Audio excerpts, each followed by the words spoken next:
It's hard to browse through the news without seeing articles or videos about the assassination of Charlie Kirk. For the few who haven't heard of Charlie Kirk, he was a young conservative activist who founded Turning Point USA, a prominent student organization that promotes conservative politics and values among high school and college students. To many on the right, he was one of the most effective communicators of conservative values among the youth. His movement inspired many conservatives to openly express their beliefs in otherwise liberal college campuses. To his opponents on the left, he was responsible for normalizing problematic speech that some would consider hateful and bigoted. His controversial reputation among the youth would eventually culminate in his assassination at a Turning Point event in Utah. While the purpose of this video isn't to explore the details of the assassination, I do think a culturally significant aspect of his assassination is people's polarizing responses to it. On the right, his death has been met with a response that is almost reminiscent of 9/11.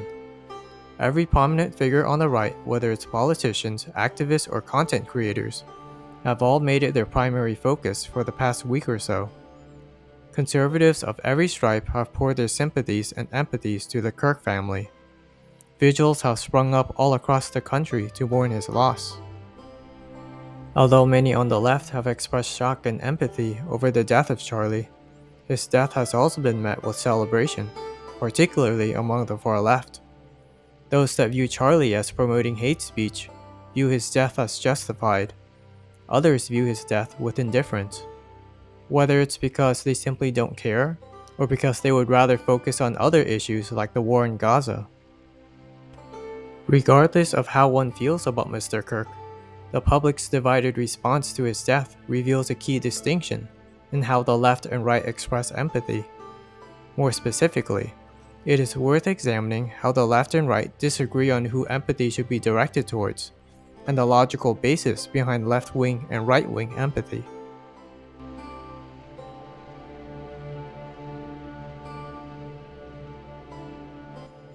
First, we should define what empathy is. Empathy is when one is able to not only understand another person's feelings, but also share their feelings as well. A common misconception is that conservatives aren't empathetic due to their lack of support for welfare programs and their apathy towards minorities or foreigners. However, conservatives express abundant empathy towards those who are close to them. Given their emphasis on family values, empathy towards family members is prioritized. This prioritization of family is consistent with the evolutionary process of kin selection, where individuals invest resources into the survival of kin who carry their genes. Although they may be reluctant to share money with strangers, conservatives are often more willing to share with family members, especially through inheritance.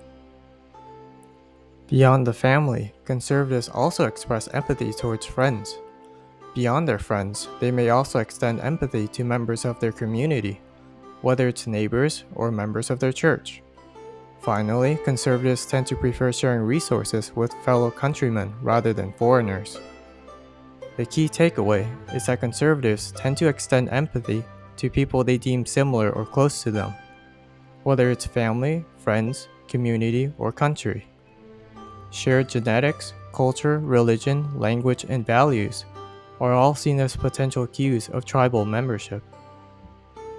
In this sense, conservative empathy tends to be based not only on traditional values, but also reflects an innate drive to preserve the interests of those who are members of our family or tribe.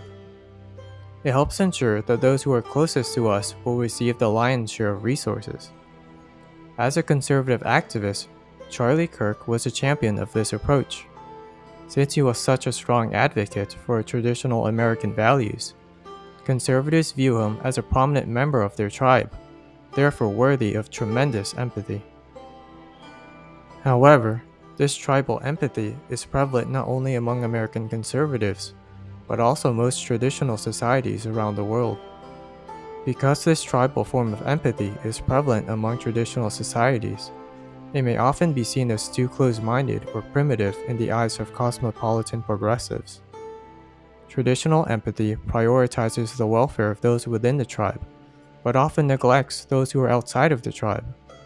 As a result, those on the left may often view traditional empathy as short-sighted, insufficient, and outdated.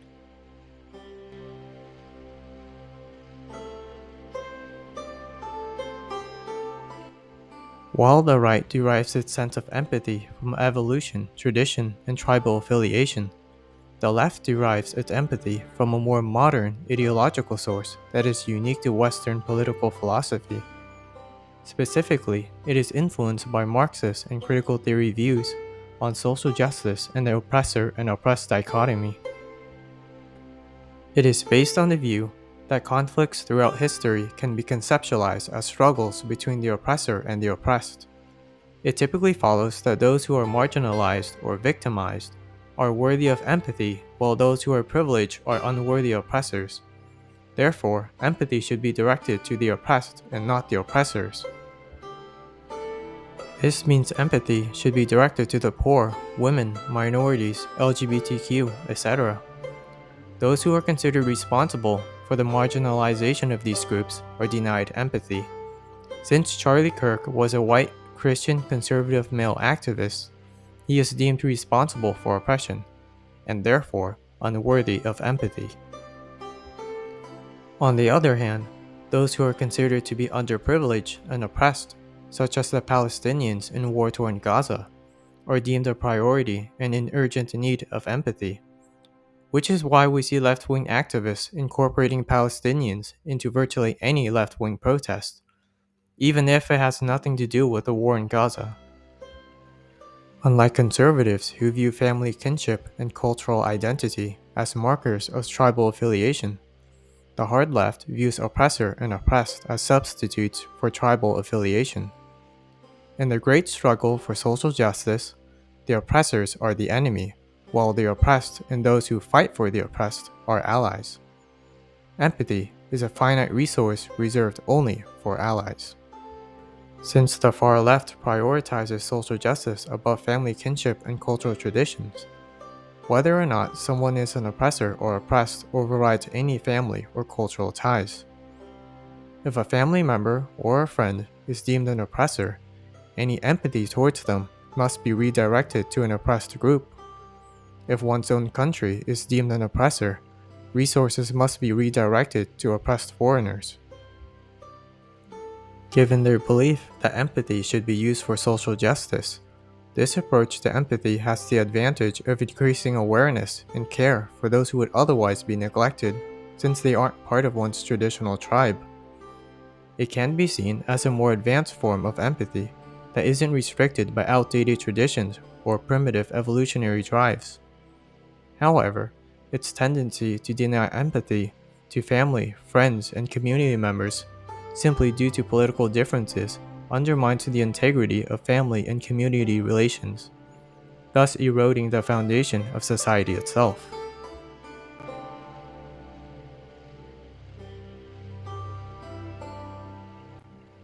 As our society continues to become more polarized and tribalistic, it is important to be aware of where we direct our empathy. If we're conservative, we'll direct our empathy towards those who are close to us, and if we're further to the left, we may direct our empathy to those we deem oppressed, even if they aren't close to us. Whichever way we direct our empathy, there will always be a trade-off, which is why it is important for us to be cognizant of where our priorities are. We should make sure that those who are closest to us receive their share of empathy, since their welfare is more likely to affect us. But at the same time, we should also make sure that those who aren't close to us are not neglected either. Failing to attend to either undermines the integrity of society's long-term well-being. Alas, these are just my observations and opinions. Now I'll turn it over to you. How do you think we should approach empathy in our daily lives? Feel free to discuss your opinions in the comments below. If you find this video interesting, please like and share this video. You can check out my other videos and subscribe to my channel for more content in the future. Thanks for your support. Take care.